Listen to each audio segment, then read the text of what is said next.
안녕하세요, 한미가족 여러분. 오늘은 12월 3일 목요일 아침입니다. 어제와 그제 이틀 동안 우리 클리블랜드 지역에 눈이 많이 내렸습니다. 눈이 많이 내리면 어떤 분들은 눈을 좋아하기도 하지만 어떤 분들은 눈 때문에 힘들고 불편한 생활을 하시기도 합니다. 그런데 어쩌면 올겨울에는 이런 눈이 더 많이 자주 올지도 모른다는 그런 전문가들의 예보가 있네요. 우리가 살고 있는 이 세상의 자연 환경도 질서를 잃어가는 것 같습니다. 그것은 자연이 잘못해서라기보다도 우리 사람들이 만들어 놓은 그런 결과일지도 모르겠다는 반성도 합니다. 자연의 질서도 원상 회복이 되어야 되지만 우리 삶의 질서도, 특별히 영적인 질서도 회복이 되어야겠습니다.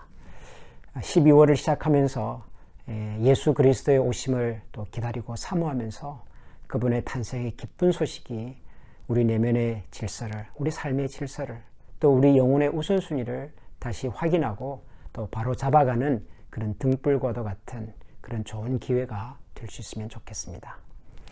오늘 우리에게 주시는 하나님의 말씀입니다. 로마서 9장 14절부터 23절 말씀입니다.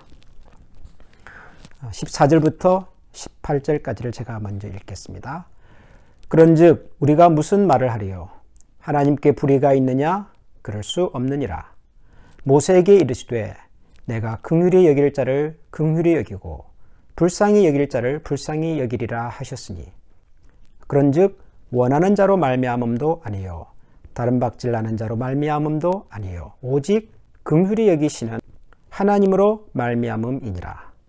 성경이 바로에게 이르시되 내가 이 일을 위하여 너를 세웠으니 곧 너로 말미암아 내 능력을 보이고 내 이름이 온 땅에 전파되게 하려 함이라 하셨으니 그런즉 하나님께서 하고자 하시는 자를 긍휼히 여기시고 하고자 하시는 자를 완악하게 하시느니라.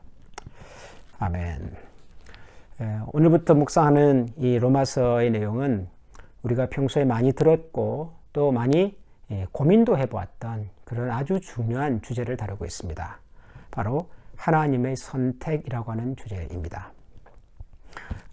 하나님께서 긍휼히 여기실 자를 긍휼히 여기고 불쌍히 여길 자를 불쌍히 여기신다.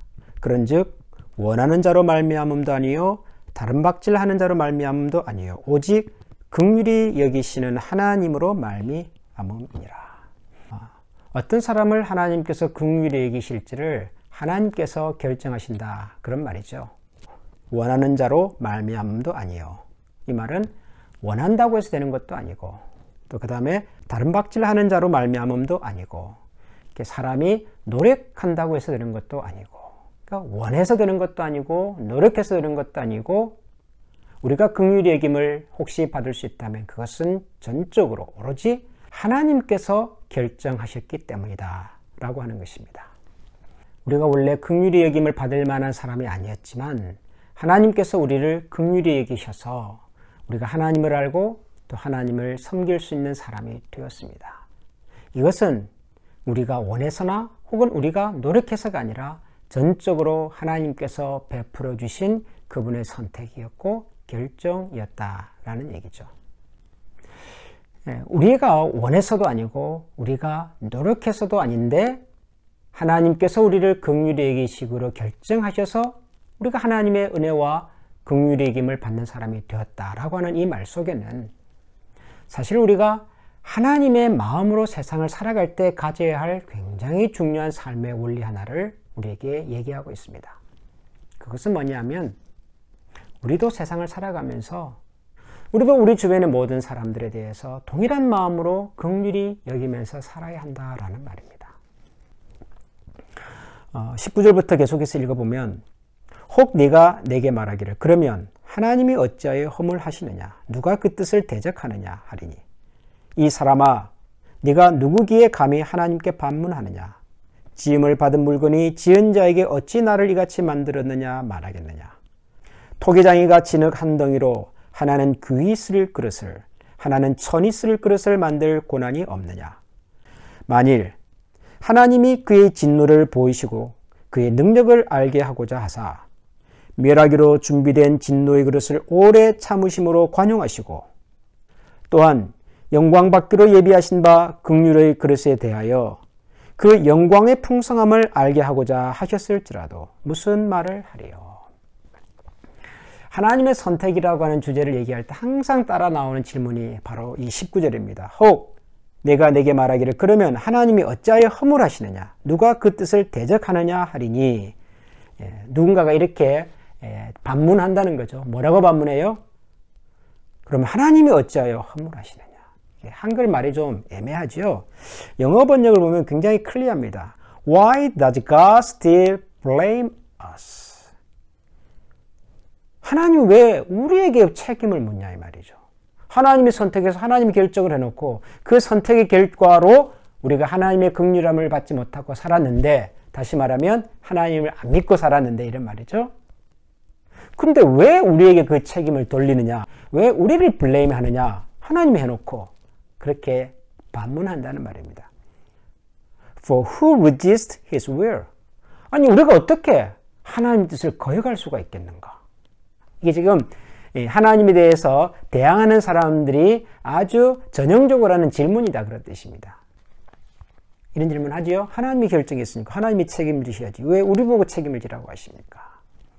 그런데 이 질문에 대해서 사도 바울은 두 가지를 얘기합니다. 첫 번째는 이 토기장이 얘기를 합니다. 토기장이가 진흙 한 덩이를 가지고 어떤 진흙으로는 귀 쓸 그릇을 만들고 어떤 진흙으로는 천이 쓸 그릇을 만들고자 할 때 그 결정권이 토기장에게 있겠느냐 없겠느냐라고 묻습니다. 토기장이가 진흙 한 덩이를 가지고도 어떤 그릇을 만들 것인지를 결정할 수 있는 권한이 있다면, 하물며 온 우주를 주신 창조주 하나님께서 그분의 피조 세계에 대하여 혹은 피조물인 인간에 대하여 하나님 이런 선택과 저런 선택을 할 수 있는 권한이 있겠느냐 없겠느냐라고 묻는 거죠. 두 번째, 사도 바울은 이런 얘기도 합니다. 만일 하나님이 그의 진노를 보이시고 그의 능력을 알게 하고자 하사 멸하기로 준비된 진노의 그릇을 오래 참으심으로 관용하신다고 해보자. 이게 무슨 말이냐 그러면은, 멸하기로 준비된 진노의 그릇, 쉽게 말하면 하나님을 믿지 않는 사람, 그래서 멸망으로 가고 있는 사람들, 그 사람들에 대하여 오래 참음으로 관용하신다면, 왜 관용해요? 어차피 멸망의 길로 가고 있는데. 그런데도 불구하고 하나님께서는 이미 멸하기로 준비된 진노의 그릇에 대해서도 오래 참으심으로 관용하신다라고 말을 합니다. 그러니까 예수님을 믿지 않는 사람들이, 나는 예수님을 믿을 수 있는 기회가 없었습니다, 하나님은 나를 기다려주지 않았습니다, 나에게 기회를 주지 않았습니다 라고 말할 수 없다는 거죠. 왜요? 하나님께서는 멸하기로 준비된 진노의 그릇조차도 이미 오래 참으심으로 관용해 주셨기 때문에, 지금도 오래 참음으로 관용하고 계시기 때문에, 그래서 우리가 핑계할 수는 없습니다. 하나님은 창조주로서 그분이 어떤 선택과 어떤 결정도 하실 수가 있습니다. 다만 우리가 그 선택과 결정을 모를 뿐이죠. 두 번째는, 그런 하나님조차도 그분의 선택과 결정의 대상들에게는 오래 참음과 관용으로 기다려 주신다는 겁니다. 하나님은 어떤 상황 속에서도 오래 참으시면서 우리를 기다려 주시고 관용해 주십니다. 그러므로 하나님의 선택과 결정이 어떤 것일지에 대해서 궁금해하거나 관심을 기울이기보다도 하나님께서 이미 우리에게 주신 이 기회와 기다림 속에서 우리가 어떻게 하면 하나님을 기쁘시게 할 수 있는 사람이 될 수 있을까? 하나님께서 우리에게 베푸신 이 은혜와 긍휼하심을 우리가 어떻게 또 다른 사람들에게 나누면서 살 수 있을까를 가지고 고민하고 기도하는 하나님의 사람들이 되어야 할 것입니다.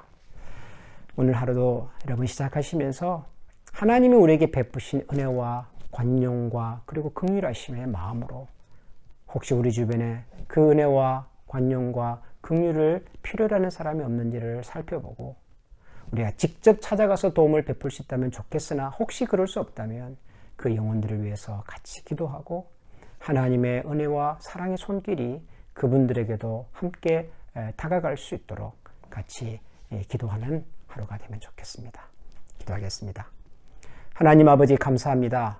갑자기 찾아온 눈 폭풍으로 인하여 많은 분들이 불편해하고 힘든 상황이 되었습니다.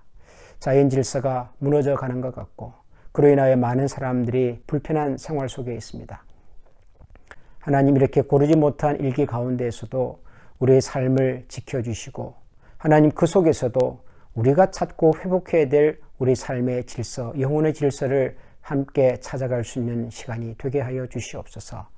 우리를 긍휼히 여기시고 오늘도 우리가 하나님의 긍휼히 여김을 받는 자로 살아가기를 원하시는 하나님, 우리가 이미 하나님으로부터 긍휼하심을 입었다면 또 다른 사람들에게 동일한 하나님의 마음으로 다가가고 동일한 하나님의 은혜와 사랑과 긍휼하심이 우리를 통하여 나타날 수 있도록 오늘도 저희들을 사용하여 주시고 우리 주변에 우리의 관심과 기도와 그리고 우리의 손길이 필요한 사람들을 잘 찾아서 주님의 마음으로 위로하고 격려하는 저희 모두가 되게 하여 주옵소서. 예수님 이름으로 감사하며 기도합니다. 아멘.